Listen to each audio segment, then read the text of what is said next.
Welcome to the second video in this series on delers and guitars of the refrain, the Eurorack analog.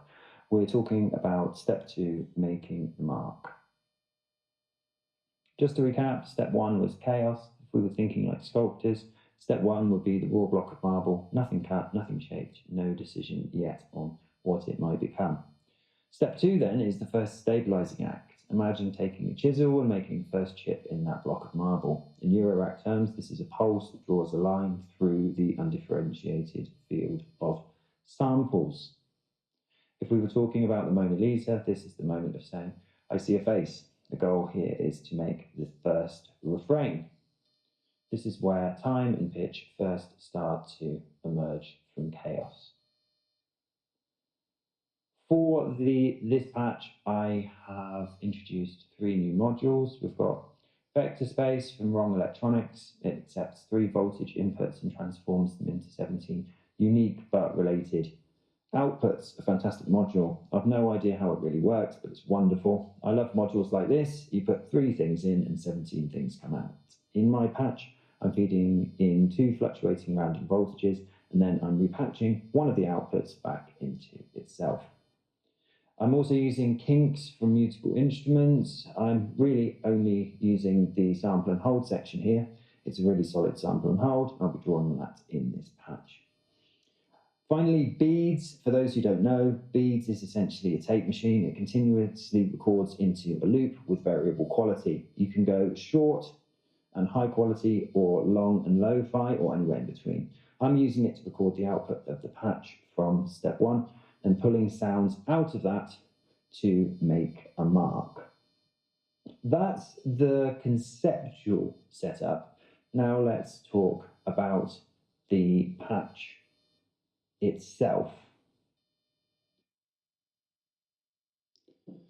Here you can see that the 4 modules we used last time are still here. We've got the source of uncertainty, we've got OA times 2, we've got the ornament and crime, and we've got radio music. This is patched in exactly the same way, except one difference. In this patch, the 2 fluctuating random voltages are plugged into vector space. Vector space takes 3 inputs and, using some analog vector mathematics, produces 17 outputs which are all related to each other, but all different. And I'm taking one of those outputs and then patching it straight back into the module to add some interesting changes. There are 2 other outputs. One of those outputs is going through the previous patch and controlling the station and the start time of radio music, so that's great. The other output is going into a sample and hold and a quantizer, and then into beads. It's also going into the other comparator in ornament and crime, which fires a gate, and that gate is also firing the sample and hold and the quantizer. The quantizer is set to a user configured scale. The scale I'm using is a Chinese pentatonic scale in F sharp. So basically, we've got these 2 random voltages which are going into vector space, and then the random voltages from vector space are controlling radio music, and they are controlling a quantized, stepped random output which is going into the pitch control of beads. The other thing that's happening is the output from radio music is going into beads. So now the focus of what we're going to look at is on beads. Let's have a listen to beads. If I make beads completely dry and I straighten up all of these attenuators, if we have a listen, here we can hear the output that we heard in the last video. This is field recordings of Kunming that are being randomly sampled from. So we're hearing all of these sort of sounds of Kunming. What do I want to do with beads? Well, you see, I just turned off something called freeze. Basically, I just turned that down. the way that Beads works is Beads is a tape player, and it has a particular length of tape loop. So you can see here that this changes color when I press this button. That basically changes the length of the tape loop. So if we press freeze, what freeze does is it freezes the recording, but the tape loop keeps playing, but it's the same tape loop going round and round again. So if we have a listen to that, what does that sound like? If I turn this to completely wet. Right, let's turn the density all the way up. What density does, density is the speed at which the elements of the tape are played back.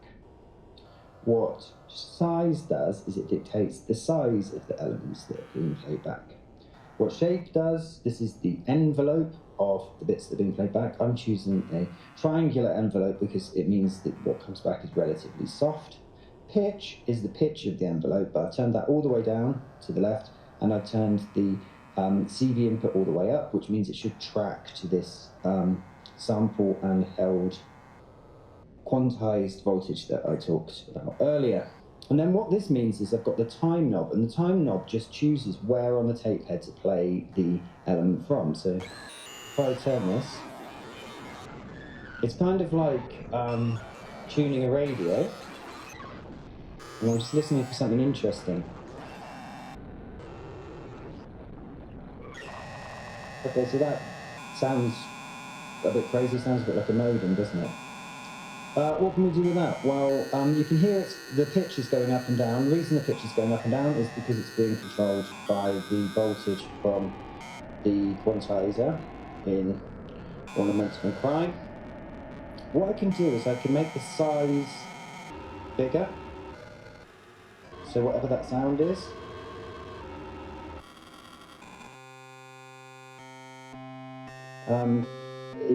A second ago, this attenuator here had a bit of random voltage, which was moving the time around. This makes the time much more precise, so we get a much clearer tone.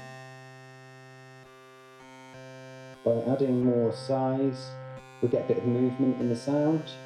By moving density, it's kind of changing the pitch because it's slowing down how often the thing is being played. So now it sounds a bit flappier. Let's go back up. I kind of liked that sort of throat singing, sort of formant sound.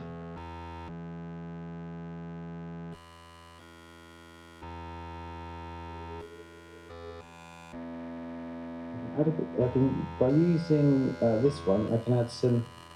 So this randomly changes the size of size.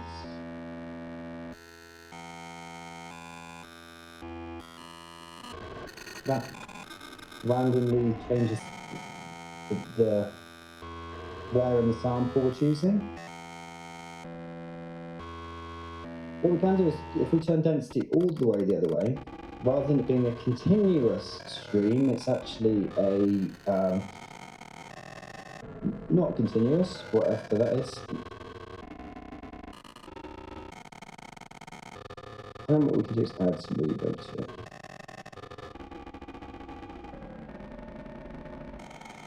Gives a very sort of atmospheric sound. And then on top of that, what we can do is add some of the dry signal there.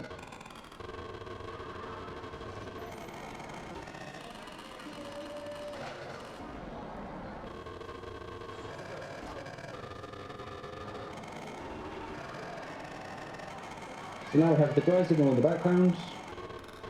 We have the wet signal that's being managed through beads.